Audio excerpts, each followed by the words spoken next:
Hey, this is a podcast for Lucy Rogers and any other AP students who missed class the other day.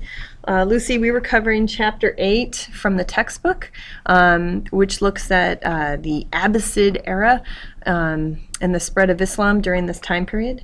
So the time period that we're looking at is the 9th century through the 13th century. And we started off with a look at the type of leadership during this time period. The type of leadership was caliph, and there were a number of strong caliphs. One caliph in particular was commented on. His life became the model for the 1001 Arabian Nights, which was a great piece of literature produced during this time period.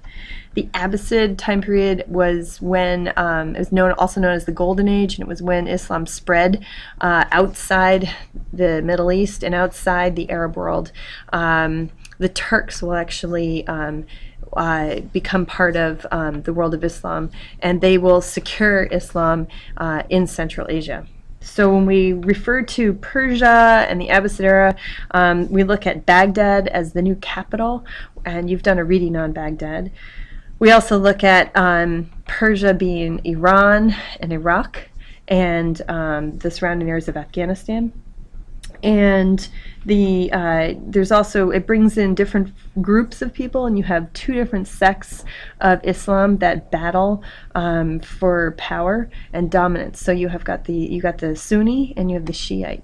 Now the Shiite were supposed to be the rulers of the Abbasid era, but the Sunni, there's a political move and the Sunni take over. The Sunni are the majority of Muslims in the world today. The Sunni is the sect that believed the best elected leader or followers of Abu Bakr should rule, whereas the Shiite believe only descendants of Muhammad should be allowed to rule.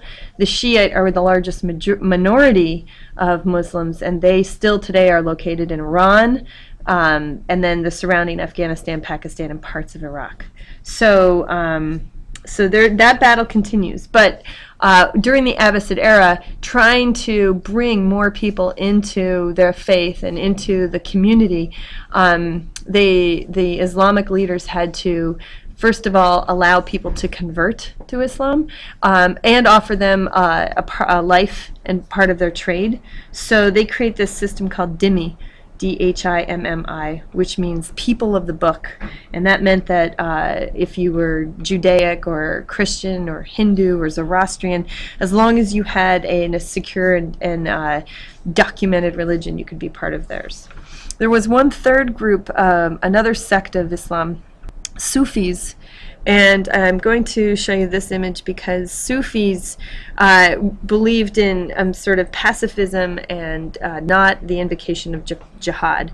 They did have extreme spirituality, and if I can find the picture, which was just here a second ago, Sufis also celebrate their spirituality by dancing. So this is the most typical picture of a whirling dervish, and through spinning slowly, you become one with the spiritual world, and you actually don't get dizzy if you were truly connected to God.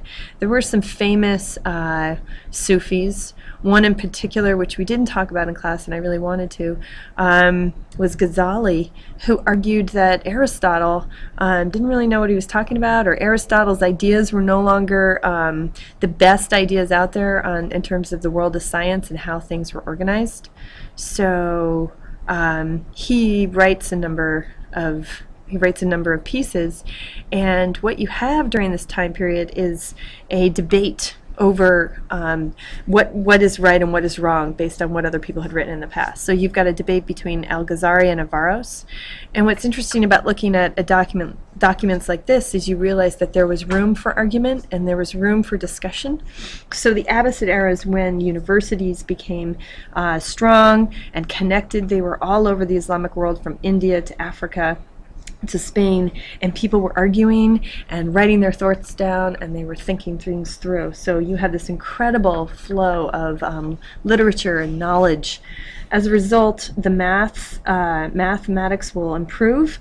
The Arabs borrow the concept of zero from the Hindus, and then they open that up to the Islamic world. So you have movement in algebra, trigonometry, geometry, you have sine and cosine, to mention a few things. What else did we cover? And I think that's it. I also wanted to show you that dhimmi meant you have to accept people of the other faith. Didn't mean they were treated completely nicely. They did have to pay these heavy, heavy taxes, and they weren't always allowed the highest positions in government. And of course, when they converted, they were allowed to convert, and even then, sometimes they didn't. They didn't always. They weren't always treated as equals.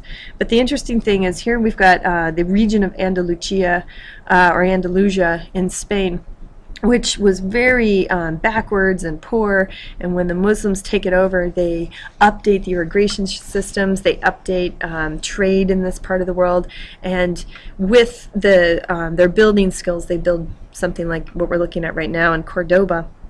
And you can see that geometric repeating patterns are really important part of the design.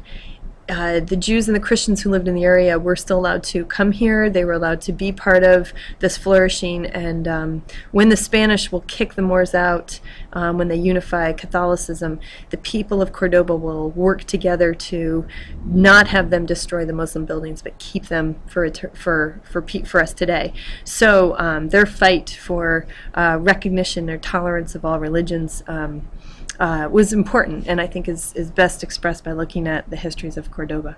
So those are just a few things I wanted to highlight, Lucy. And obviously you can flip through the book, and if you see something new, you can ask me questions. That's about it. Okay, bye.